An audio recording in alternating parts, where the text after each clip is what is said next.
Hello there. Welcome to Unscripted with Carol Sanick. These aren't just stories, they're lifelines. Because if I've walked through it, maybe you can too. And today's episode is November Girl. There are people who belong to summer, people who bloom in June, who shimmer in July, who feel most alive in the bright, loud heat of the world. But me? I'm a November girl.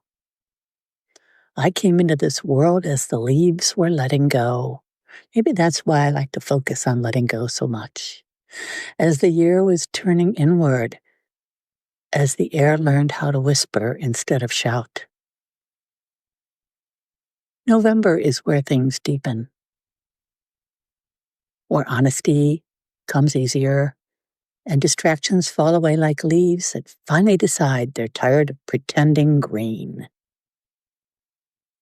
If months had souls, November would be mine.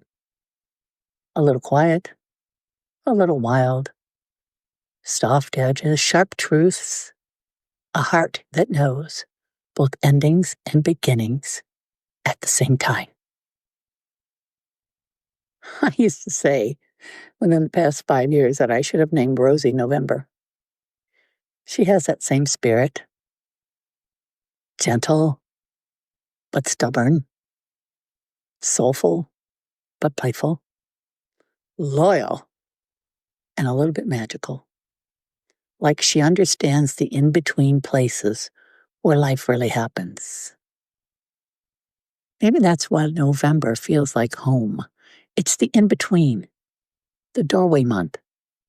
Not the end, not the beginning, but the place where both sit down and talk like old friends. And I've always lived in those spaces. Not quite done, not quite starting. A foot in memory, a foot in becoming. Oh yeah, when I think back through all the Novembers that I have seen arrive every year, the first thing that comes to mind is my birthday parties when I was younger. We always did them on Thanksgiving Day. My birthday falls somewhere in Thanksgiving week. In fact, this year it's the day before Thanksgiving. And when you're a kid, it is so cool to have both pumpkin pie and a homemade German chocolate cake for your birthday. Oh, and presents. And we used to go to this restaurant in Strongsville, Ohio, called the Coach House. It was on Pearl Road. And it was family seating. And oh my golly gee, their Thanksgiving dinners were fabulous. Oh, platters and platters and platters of food would come out. You didn't leave hungry. In fact, you left feeling very full. But there's other things about November that I'm really crazy about. The air has changed. The mornings are cooler and crisper. The leaves, of course, are changing color. We're here in Greenville, South Carolina, so the leaves don't turn at the same time they do in New England. But there's just something about this month that calls to me. It's like November lives inside of me. I'm always looking forward to it. I just always hold my breath and say, is it here yet? And it is. And we had to turn the clocks back. Oh yeah, that's always fun. And what else does November do? Well, that's simple. Many of you know I'm an Ohio State fan, and of course, November brings the Michigan game, Thanksgiving weekend.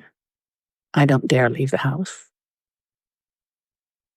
Christmas starts the day after Thanksgiving, not Any time before Thanksgiving is a special holiday in this house, in my life. And there's so much to look forward to. It's like, I can't wait. But I don't want it to go too fast. Have you ever had that feeling? Yeah. November girls, we're made of contrast. Warm hands, chilled breath, quiet hearts that somehow beat like thunder when they decide to rise.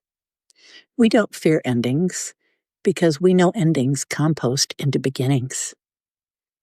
We don't rush growth because we've learned that the most sacred things happen in the slow burn, the cooling ember, the hush before the next spark. So welcome to November with me, to memory and magic, to softness and steel, to the month that raised me, and the woman I've grown into because of it. Here in November, we don't just survive change. We become it. Again, this has been Unscripted. Until next time, walk tall, love fiercely, and never apologize for who you are. And if you're a November girl, oh my goodness, you are so lucky. Thank you all so much for listening. And that's a wrap.